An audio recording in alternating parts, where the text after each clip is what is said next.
providers. Ilana is a full-time faculty member of the Simmons School of Social Work in the online master's degree program. Her work in the program field education department includes engagement of field instructors and community partners, as well as working directly with students and the field department faculty. Prior to joining the Simmons faculty, she worked in community engagement initiatives in community-based agencies and the healthcare system. Welcome to the call, both of you. Thank you so much for joining us. And everyone, before we start, what we're asking people to do is to actually turn off their cameras today so that we can see Elizabeth and Ilana. So Bunny, if you could turn off your camera, that would be great. Thank you so much. So Elizabeth, thank you so much. It's an honor to have you here. I think we're right at the time period where we've realized COVID is not a sprint, it's a marathon, and we need to build our self-care practices into our schedule on a daily basis, actually, because what's happening is our gas tank is getting towards running on empty. So tell us if that rings true for you also, and how you're affiliated with the Whole Being Institute. You're going to have to unmute yourself because I muted everybody.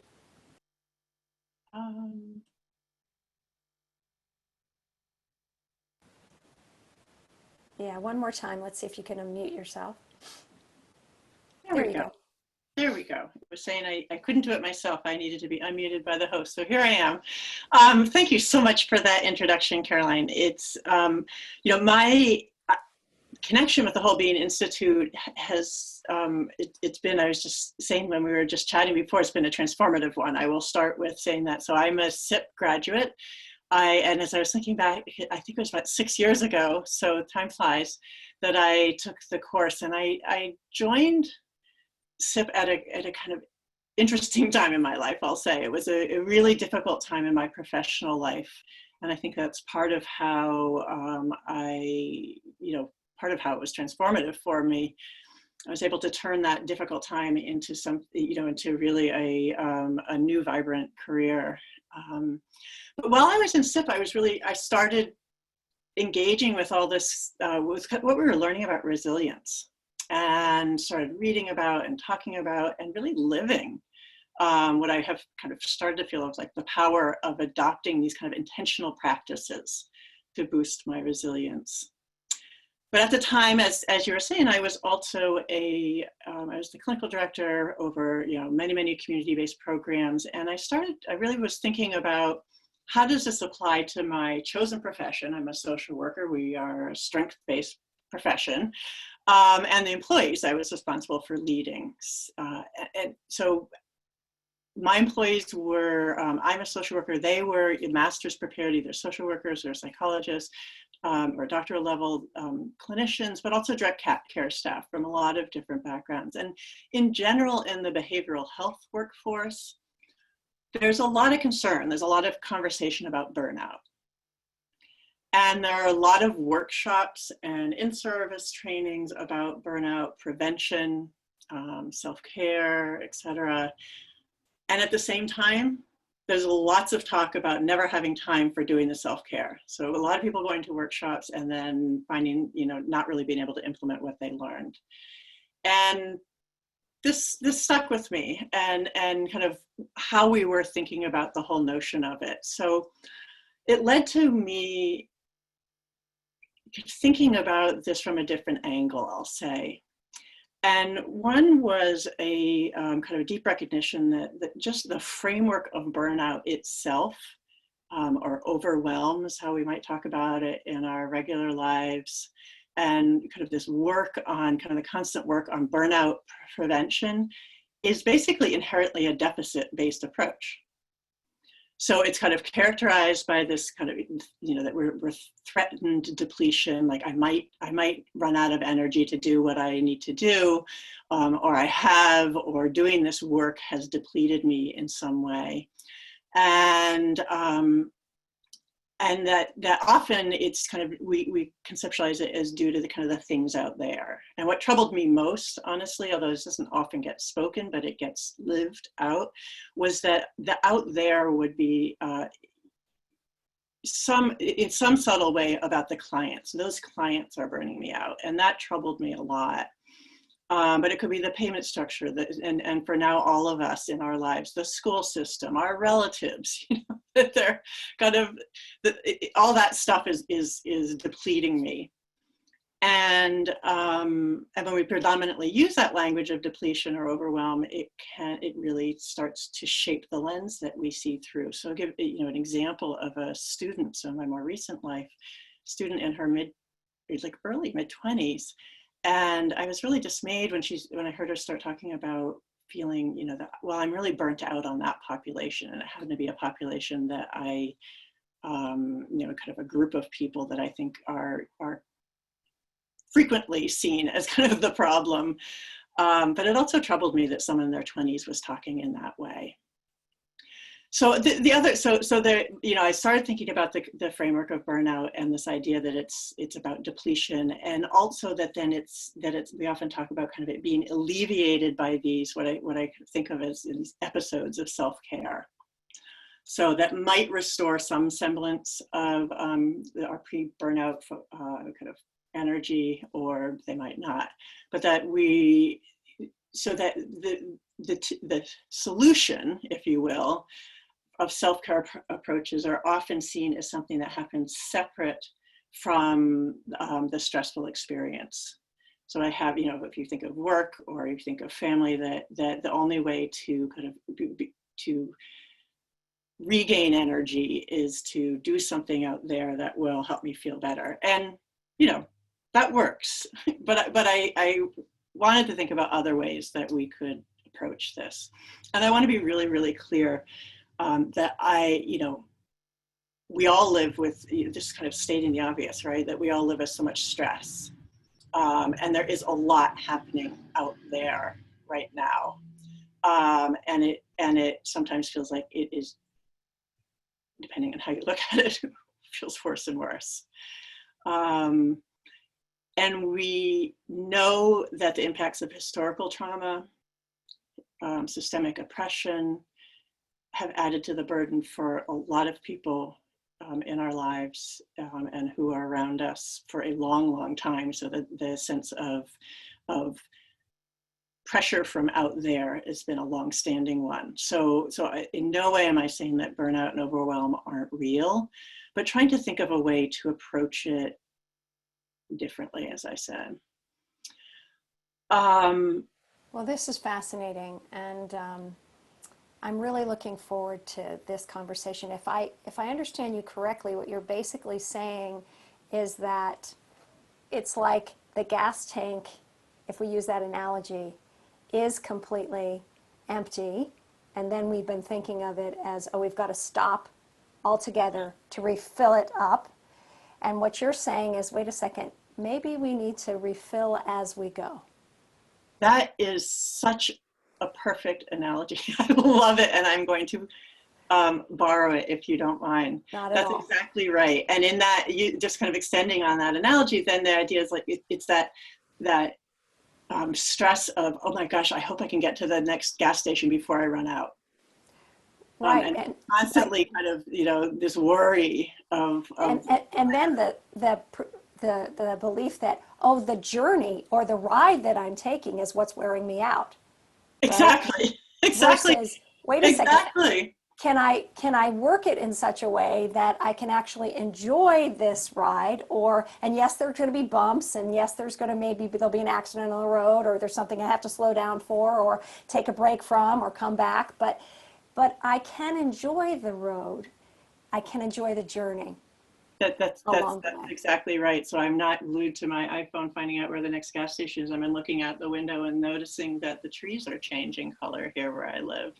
Yeah. Exactly right. So exactly. So if we kind of shift, it's a subtle shift, but to me it's a powerful shift in thinking about looking and using a lens of resilience, which we know, you've had such a fabulous series here that we know kind of offers such a kind of deep science-based kind of practical perspective, that it shifts us toward looking out the window. It shifts us toward looking at strengths And like with this student, I was kind of wondering, well, if she had that language, if she had those concepts, would she have talked about her experience differently? Could she maybe have talked about what she found meaningful? Could she have talked about focusing on herself rather than them out there, the clients? So so we know that anyone can cultivate more resilience.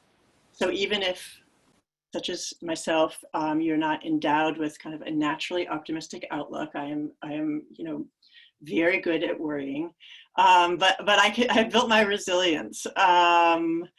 We know that that growing your resilience, that as you're saying, even with the bumps in the road, that when we start building resilience, then it continually feeds the gas tank. It creates kind of an upward spiral, as Barbara Fredrickson might say, as opposed to this deficit model of burnout and then recovery.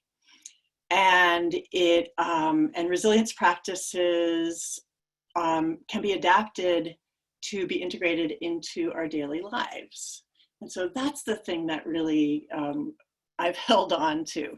These are not things that I have to go do, extra. How do I make it part of my everyday life? And so kind of being able to kind of continually shore myself up and build on my strengths has just been so profound. And it's been so valuable to me, and it's what we hope to kind of share with you all.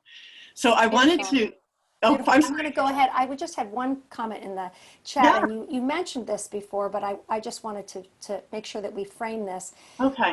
And Lois was saying, pain is real. To suggest one can enjoy it sounds nonsensical to me. It's not that we're saying that you can enjoy pain. That's a different than to say that there is an upside to stress, that also we want to focus it rather than just everything on the deficit. Can you just give us a little bit more of a framework for Lois? It's a great question. Oh, it's a very good question. And that's my fear, honestly, when I talk about this in the way that I've come to think of it. Because, and that's why I really want to say that, there is deep pain in many people's lives. There is shame in people's lives. There is fear in people's lives. Those are real experiences. And so it's not to say that those are not real. It's to say that there are ways in which we can develop a mindset. There are ways in which we can work on practices, even that one buoy us up even in our experience of pain, and that even one thing that comes to mind is some of these practices. So I'll use kind of deep emotional experience and I'll speak for myself, and Alana, maybe you want to respond to this as well, that through these practices, I've been able to feel my feelings more deeply and quiet the voice that is telling me, for me, it's, you shouldn't be feeling this, or why are you still feeling this? Or feeling this is, fill in the blank. And even if it is just saying, right now I am feeling so angry. Right now I am feeling so in so much fear. And that in and of itself is oddly a resilience practice, because it's part of acceptance. It's part of that mindfulness and that noticing of what is versus what I wish could be, which is where this stress and tension comes in often. So I'd love to hear what your thoughts are, Alana, on that question as well, because I really appreciate the question. Because it seems to me like we're talking about capacity, right? It seems to me that we're talking about, as you build your resilience, your capacity to either manage or help or heal your own, or be with your own pain and your own trauma is increasing. Yes. Yeah. So I came to resilience practice and thinking about resilience when I was working in a highly stressful hospital environment, where we had a campus chaplain who's a Buddhist chaplain who was teaching mindfulness meditation to folks who were providers, so physicians, nurses, social workers. And I started practicing meditation with him. And his style is to just sit, and there's no guidance. You just sit and listen to your thoughts. And there was so much discomfort for all of us, Western folks, with sitting with our thoughts and not doing anything about them, and having to sit there for 30 minutes and just listen to our thoughts. And then also the things coming over, like the loudspeakers, like the announcements and the codes. And so how do we stop not hearing that and listen to our thoughts and all of the distractions? So I started that practice about a little more than 8 years ago, probably about 8.5 years ago. And then not long after became happily pregnant with my son. And so I kept meditating through my pregnancy, and then kind of stopped once my son was born, because my priorities shifted, or my time shifted. And so I would say, like, I have been a spotty practitioner over time, and have found that in the last 5 years, so my second child, my daughter, was born over just about a little over 5 years ago, that I absolutely found myself needing to go back to all of these practices and find them again. Which we'll talk about, sort of that process of like forgiveness, to not say, oh, I was doing something wrong by not practicing for those 3 years in between, but I was doing other things. And then I found that I needed to bring it back. And so I have I think this unfortunate situation that we're all finding ourselves in has, in the beginning, I was very overwhelmed. And that was probably, 3 or 4 months of overwhelm. And then in the last 2 months or so, I have found that I'm able to come back to these practices in a very, to create new habits. So I was going to say a habitual way, but in a very focused way, and a committed way, because I was seeing how I was feeling and how I was acting, and I didn't like who I was sort of being in both my home space and my workspace. And I wanted to be able to redevelop a well of resilience to draw from, as a parent and as a colleague. And so absolutely, I mean, naming the hard things, whether it's physical pain, emotional pain, sadness, stress, anxiety, anger, all of the things that we could name. All of those things. Too, and more. So what I think I'm going to do now is I'm going to go off camera. I know, Elizabeth, you have some groundwork and context that you're going to lay a foundation for us for, and then Alana, you guys are going to talk, and then I'll come back for the Q&A. Wonderful, thank you. And I put in the chat, but I really appreciate that question. It's making me think, Alana, of how I, for years and years, I should meditate.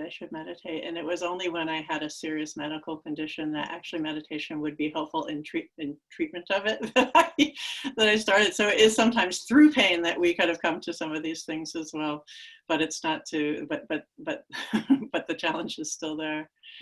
I love that, Caroline, you've used the word of building capacity, and Alana, you just used the word of a well of resilience. And both of those feel so very evocative to me, very resonant to me. When I thought of resilience, and when I present it to, for instance, in a workshop or something, to the behavioral health staff that I was working with before, I think of it in a couple of ways. And so one thing I talk about is building what I've called a reserve of resilience, but it certainly could be building your capacity or building a well of resilience. This is our, continually building your foundation. And, as you were just talking about, Alana, sometimes the plug gets pulled out and you do have to, but it's there. And it's one of the things I've noticed is that even when I'm feeling horrible these days, something happens at work or something happens outside, I have a confidence that I can get back to a more kind of equanimity.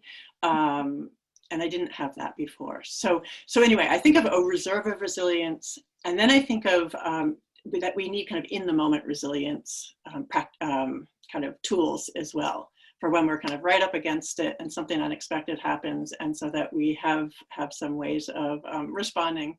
So for me, and you know, what builds resilience are so many different tools and so many different ways of looking at this. But I look at physical wellness, so some way of connecting to your body.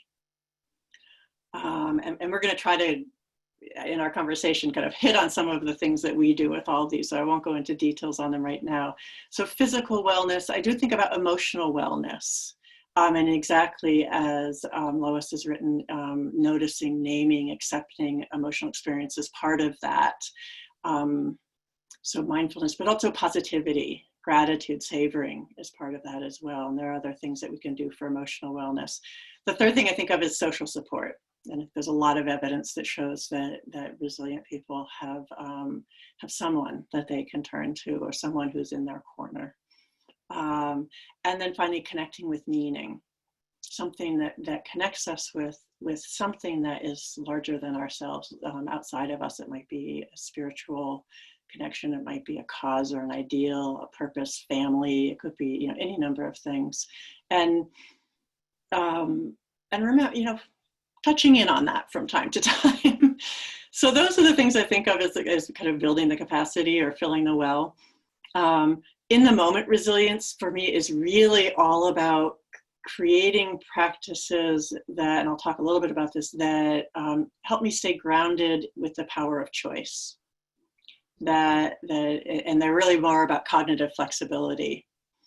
And I can talk more about that in our conversation. And then, oddly enough, this is a newer kind of addition to it, and odd that, like, I wonder why this wasn't there before, is self-compassion. So I know you're going to talk about that. So that's kind of how I put these together and package these. But let's just start the conversation, Alana. So, I mean, especially now when it's so hard, how do you make these practices part of your everyday life? What do you do? Yeah, so I would say in the last 6 to 8 weeks, after a few months of really living in like a real haze, I found that I needed to make a daily practice. And what was the tool that was sort of most accessible to me was mindfulness and meditation, because I'd had experience with that before. And so that's sort of where I went first.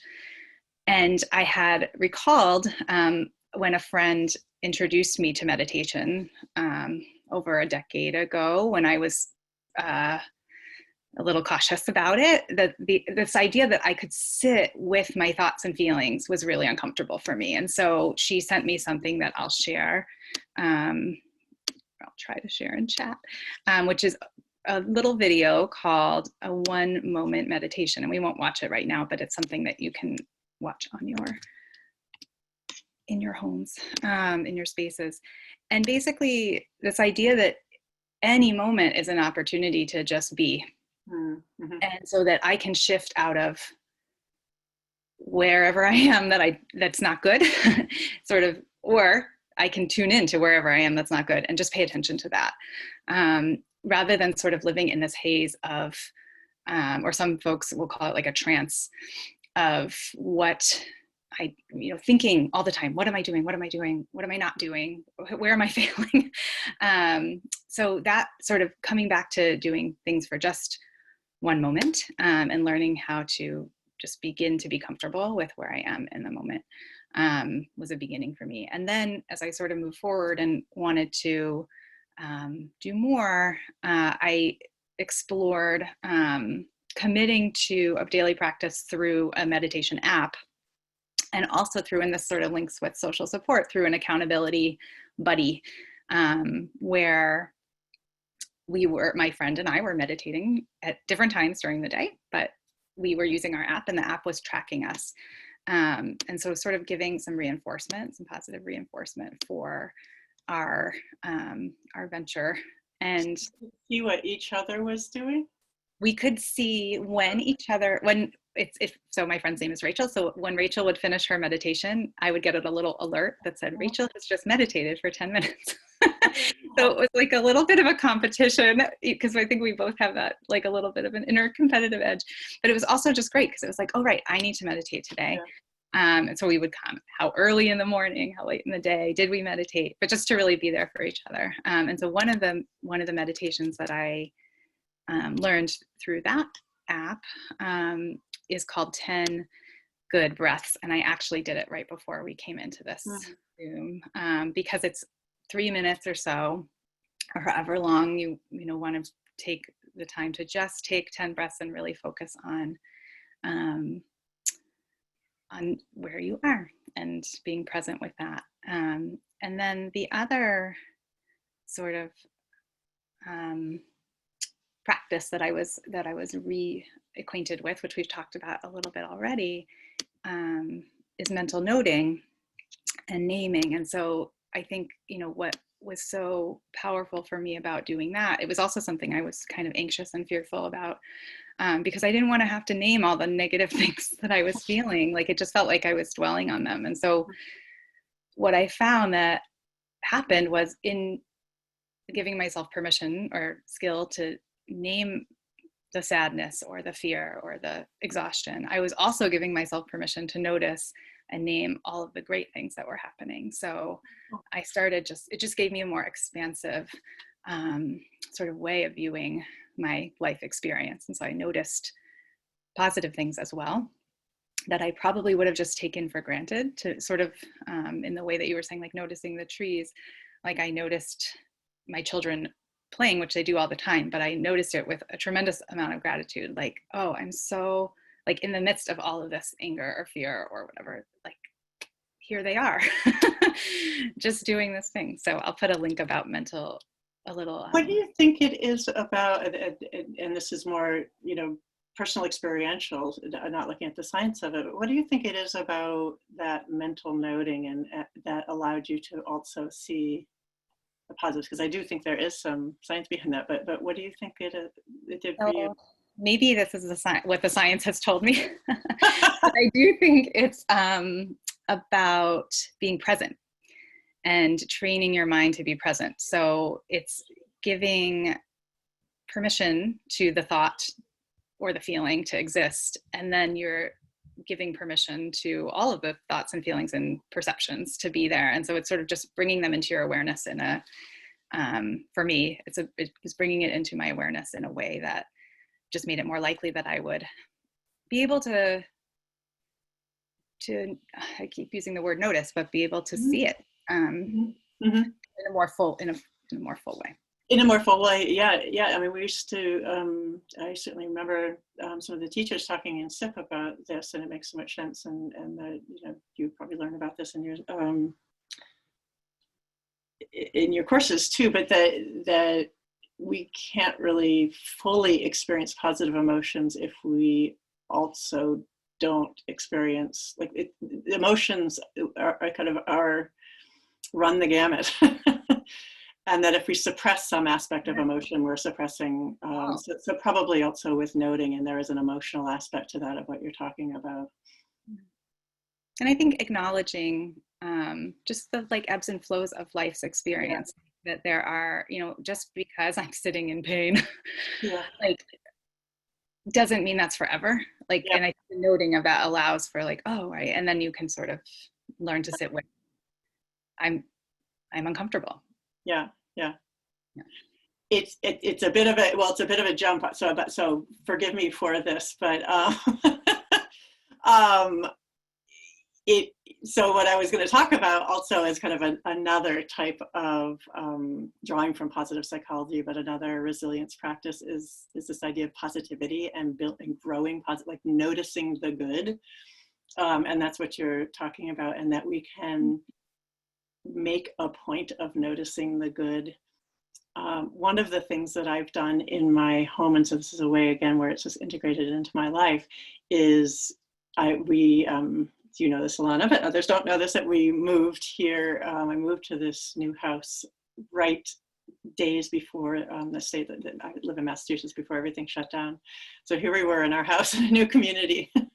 In this, so I ventured to make my office a really safe feeling place, and so I have a bulletin board, and it does have a couple of practical things, just so you don't worry about that in terms of work. But mostly, it has things that make me either smile, or that I have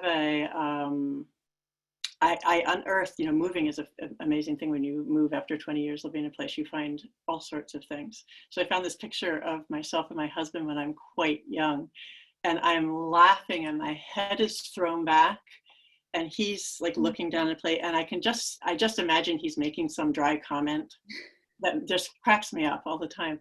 And so I have that on my bulletin board, and I have things like that. And so kind of priming our environment, kind of making a space, whatever that space is, your car, if you were fortunate to have an office or a place where you're working at home, I find that really it's just a pick me up. It just reminds me that I can also look at the good in my life, and that there it is. There it is. Right in front of you. Yeah. That's great. Do you have other practices that you? I do. I was going to talk about physical well-being, because sometimes I feel like this is a tricky one. So I'll talk about the students that I was just teaching the last term. Like, I don't like to exercise. I don't have time to exercise. I don't have time to. So sometimes people hear about this, and they hear about either, you have to make time to go to a yoga class. And these days, going to a yoga class means, sometimes outdoors yoga around here, but or doing it online, either with other people or alone, and it doesn't have the same feeling to it. Yeah. So personally, for me, I am someone who needs some form of vigorous exercise, and in fact, our move is in part to bring us closer to the country so that we could, fulfill that need that both my husband and I have. So I have to schedule that in, and that is kind of separate from my workday. Although I find that I have, it helps me think when I go do that. So that can be it. But there are all sorts of ways that just in my daily life, I've built in ways to stay connected with my body. And I was kind of chuckling to myself because we are in a 2-story house, and I have decided to reframe my increasing forgetfulness as a positive thing, because if we're going out the door, inevitably I have to run up the stairs at least twice to get stuff that I forgot. So even though I'm not in an office and I'm not using the stairs, which is, some of the advice, use the stairs rather than the elevator, I'm managing to use the stairs. As much as I can. I'm certainly, the evening walks with the puppy are something that's getting me out. I'm lucky that I do live in the country, and so I live in a place where it feels safe to walk outside. Things like stretching. I stand up at my desk. It's just more comfortable to me, but my legs get achy and stuff, so it reminds me to stretch. So before we got on here, I was doing some just simple stretches in my room. And I'll do that throughout the day. So there are a lot of kind of just simple things that I do that just help me stay kind of present in where I am. Interesting research that I was looking at that was talking about the kind of the connection between movement and health. And so the idea is that even for exercisers, the biggest key toward health, and so health being part of resilience, I suppose, is interrupting sedentary behavior. So even more than having a routine of exercise is the idea of getting up from what you're doing and moving your body, moving around. So in an office, it's a little bit easier. I mean, I used to have to walk down the hall to go to the bathroom. Now that it's right around the corner. But when I have a time between meetings, I walk downstairs and back upstairs. So just interrupting sedentary behavior is something. And fit into that is this idea of rest and recovery. I've never been a napper, but naps are great. And they can be short and you can fit them into your day. Maybe you can even schedule them into your day. I have a colleague who, Phoebe, who's on the call knows, and he was the CEO of a very large organization, and he really wanted to implement naps at his organization. Like 10-minute nap. He was totally serious, but I think he was half serious anyway. But there are a lot of ways, and the idea is that interrupting, kind of moving from one cognitive task to another. So especially when we're at work or probably with parenting, you're really using your prefrontal cortex a lot. You're using your planning, executive functions a lot, and interrupting that periodically throughout the day, sometimes as much as 5 minutes, an hour, can be really restorative to your brain. So I've taken that to heart and really done that. I mean, sometimes I will just simply kind of look up and spend 3 minutes looking out my window, and looking at, I look at trees. There's a lot of trees out there, or just noticing things. So those are a couple of the others. Yeah, it really rings true. I mean, I think one, even as I'm sitting right now thinking, like, I haven't moved in about an hour and I'm feeling it. In a lot, physically, but also like I think it helps you wake your brain up to do that. And then also I know when earlier days in this pandemic, speaking with other parents, that we were doing this, working parents, that we were doing this code switching from working to parenting, but we had no breaks. So we would go from being really on at work to being really on as a parent to being really on at work and it was just incessant, and the exhaustion was so much. I mean, people would just hit the wall at like 1 p.m. and you still have the whole day. There's the whole day left. Those children are just going to stick around the whole rest of the day.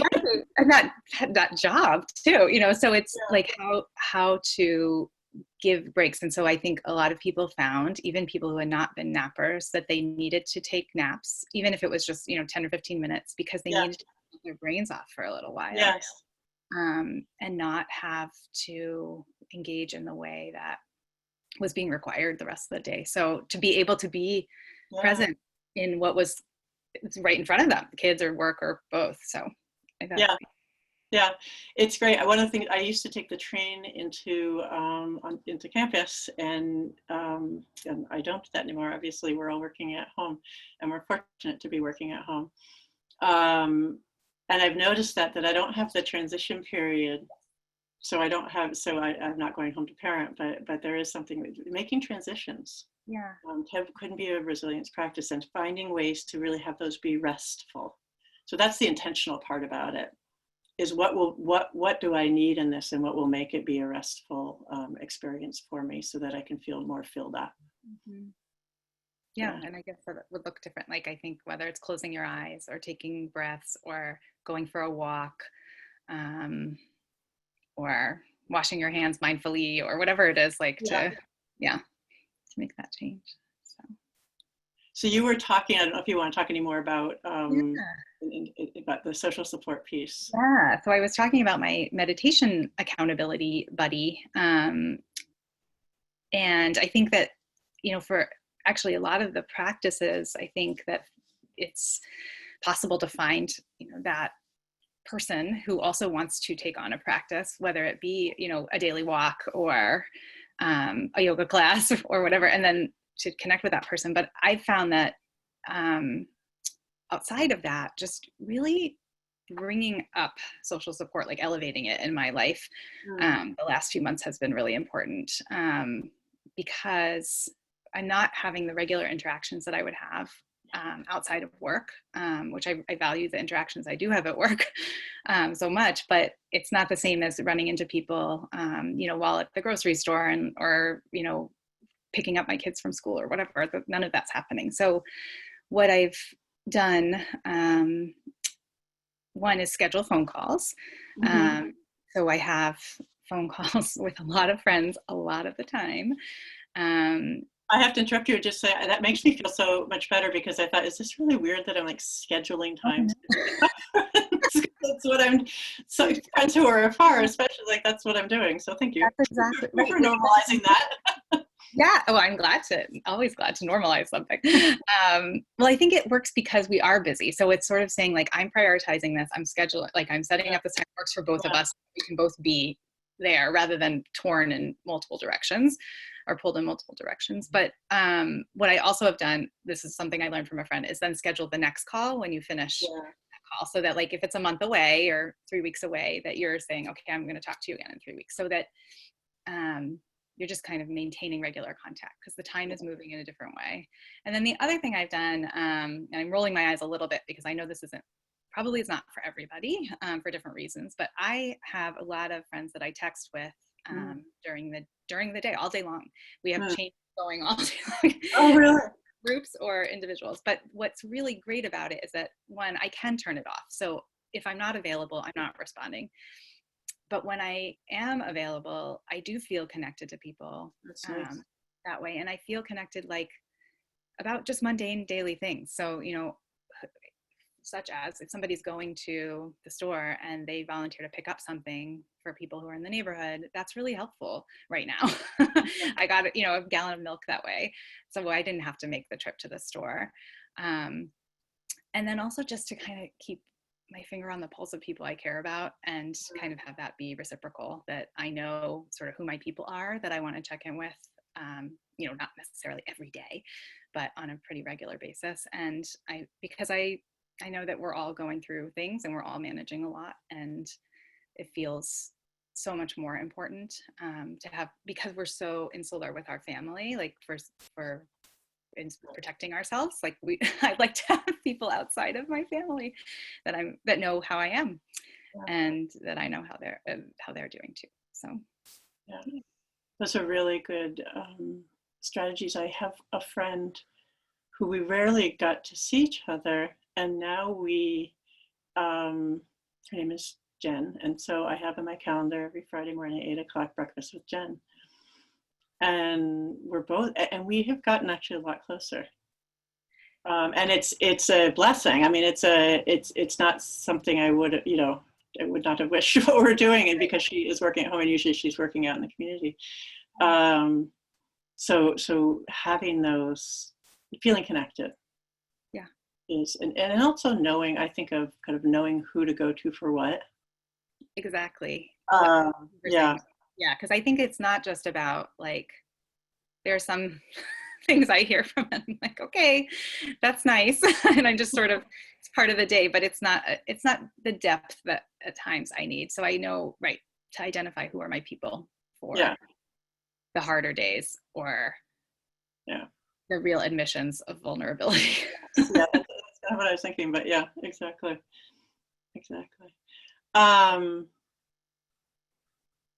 So I'm going to ask you a question, and then I'll tell you some of how I think about this. And this is drawn from some things that I've read. But so, what do you do when you're up against it? If we kind of shift to the in the moment resilience, we're talking, from what we were talking about. What have you learned about how you handle those moments?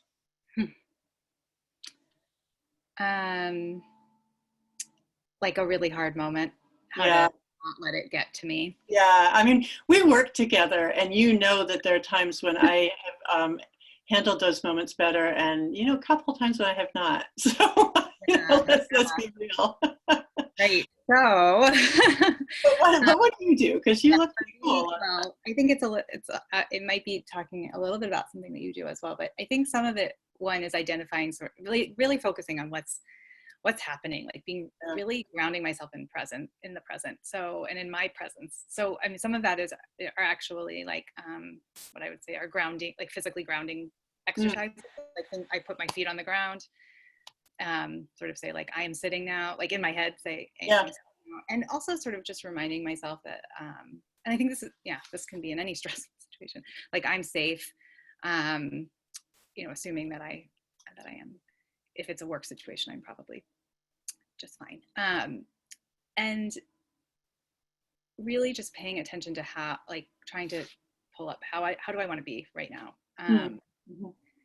And I think that also means that I am turning off some of the like critical voices come up more naturally, and that are probably directing like all of my anxiety and all of my reactivity. Like, why don't you have the right thing to say? Or why didn't you stop this from getting out of hand earlier? Or what's wrong with right. whatever, that person? So one way of doing that is by extending, as I think in developing that presence and sort of that stance of presence, I'm also opening my heart and sort of extending compassion to the other people in the situation, in the stressful situation, and then, which is harder, extending it to myself too, to practice self-compassion, to be able to say, you don't have to have the perfect solution here, or yes, you made a mistake, or you're not being your best right now. You're not at your best right now, and that's okay. Right. And that's because, I think particularly as a parent, that's a huge piece of self-talk. It's hard to be at your best in a pandemic. But in any, sorry. No, I was going to say in any situation it is, right? So for me, I think as a parent, what's particularly important is that I'm acting the way I'm responding in a way that is helping the situation rather than escalating it or making it worse. And because I think like that's human, but it's also it can be really problematic in those moments of high stress, to be an adult, the adult in the situation who's actually making things worse. So I have to really as I'm explaining or describing it, I'm like really thinking about like pulling myself down, back to the ground. Yeah. So you have like an image. You almost like you've constructed an image that you hold, or a sense, maybe is better, but a view on the ground. I really like what you're talking about in terms of what compassion. I love the way you talked about that, but and you and I have shared this back and forth, but the Kristen Neff self-compassion pause of kind of saying, here's what's happening. This is a moment of suffering, as she kind of says it, and then connecting it to kind of humanity, like suffering is part of life. So this is a moment of conflict. Conflict is part of life, and then offering yourself this sense of kind of may I be safe in this, maybe I kind to myself through this. That's one of the first resilience practices I actually have in the course that I designed and that I teach to students who are under so much stress, and that I've really tried to make a practice of myself. I have to say I'm working on it. It's one to really to call up, because some of these practices they're lovely, and this is what I'm looking forward to Thursday's session, and what we all need is that these intentions, to make them really part of our everyday life, requires behavior and kind of more habitual behavior, if you will, or routines. So the other thing I was going to talk about too is this, and maybe the last thing we can talk about, and then we can open it up if anyone else wants to contribute, but is, I've learned, I'm a quick to feel in certain situations, and after the fact, I can name the situations well, but a quick to sometimes feel triggered and a quick to respond kind of person in certain situations. So I've really had to work on this of developing kind of just an overall, what I think of as kind of a cognitive frame, which is that this idea that I can't choose what's happening. Like it's just noting, this is what's happening right now. So let's say it's happening at work, or let's say it's a conversation I'm having with a family member. This is what's happening. I'm not choosing it, but I can choose my response. I have a choice over how I respond. And part of that is, can I be kind to myself in this response of like all the feelings that are coming up, but also using my thinking it through, taking a moment to think through. So to have that's where the cognitive piece comes in, to choose my response, to choose an action, if that's or inaction. So kind of going from, and it's a cognitive kind of practice, right? It's a cognitive, like we would teach this to a client if we were doing therapy with someone. So it's cognitive reframing of like noticing the trigger, like noticing what's there and noticing that it's getting something heightened in me. And honestly, that's the, you know, if I can get there, the rest I can do. And committing to pausing when those things happen. And then start questioning, because part of this practice is that we often kind of react to all these automatic thoughts, all these kind of just pre-recorded thoughts of what, you know, she's doing this to me. And so kind of stepping back to like, all right, what's going through my head, and is that really real? Is that really true? And usually then being able to say, you know, there may be another rationale for what's happening here right now. Why don't I wait? Why don't I wait and investigate versus kind of respond and defend? And so it's learning that process, and then learning how, and then cueing myself to use it. So I think it will be probably a lifelong process, yeah. but I think I, you know, having consciousness of it, having awareness of it, I probably have fewer times to practice it these days, but I still do have time to practice it because things come up. So, you know, that I get from that. There's a book called The Resilience Factor. And maybe Phoebe or Carolyn will put that in the chat, and we have it in our, we're going to hand out a resource list of some of the things that we've talked about and some links to some of these things that we've been discussing, and also just some tips for how can you get up and move, and how can you take a break, and some of those things. So I have some information there on that as well. This has been amazing.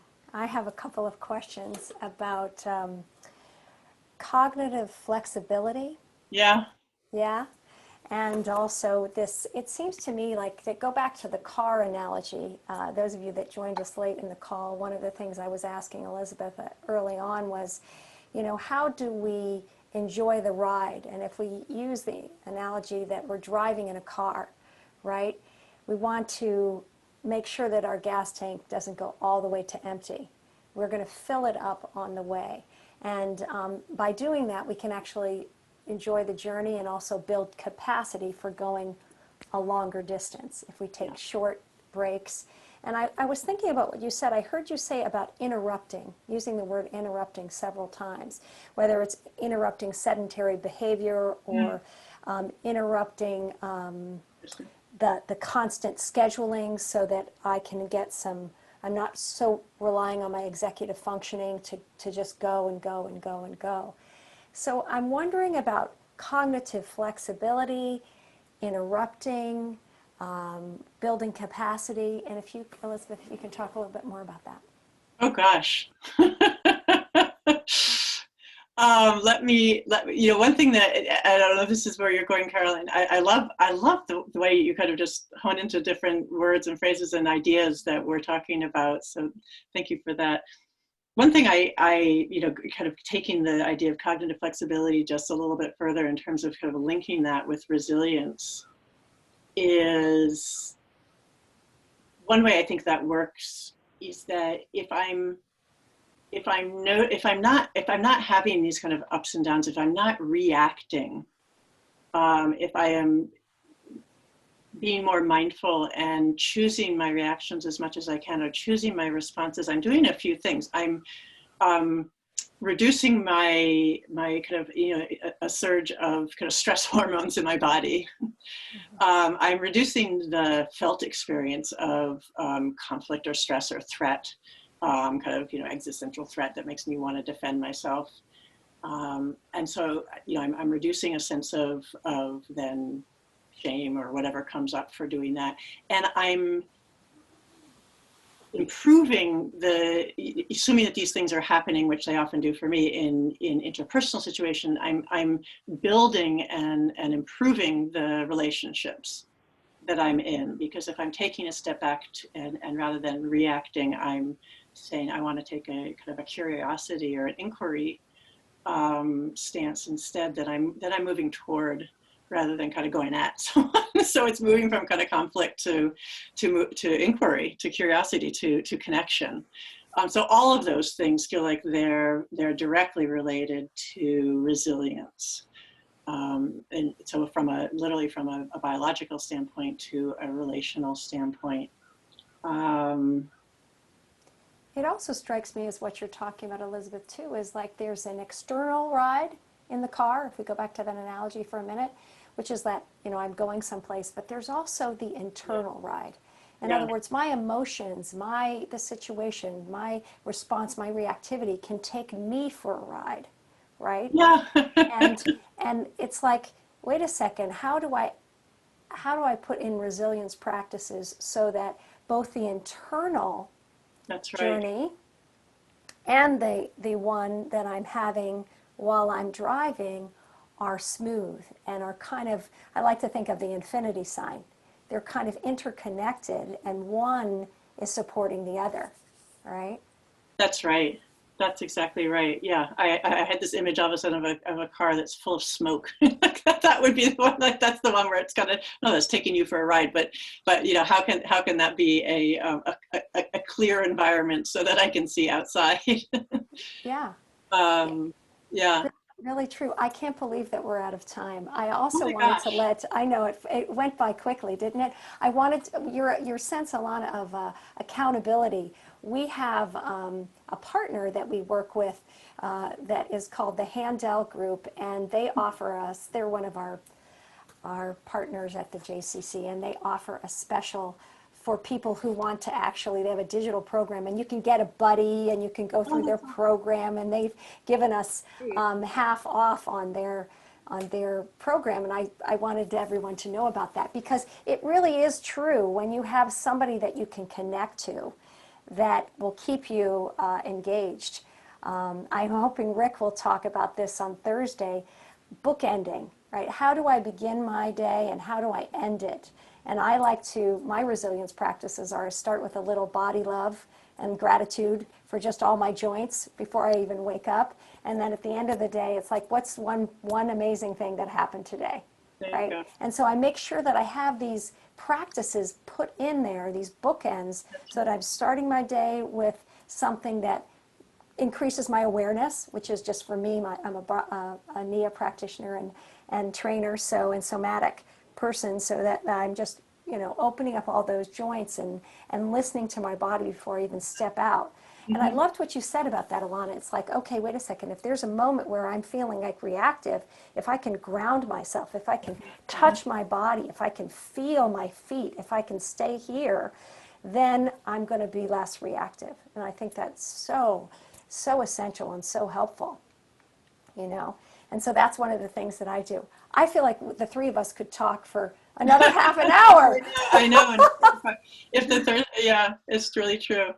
Yeah, please come back to the call on Thursday. Rick has some wonderful things that he's gonna be sharing with us, and I love also, especially Elizabeth, what you said about what I'm going to call your positivity portfolio billboard. Yeah. Right?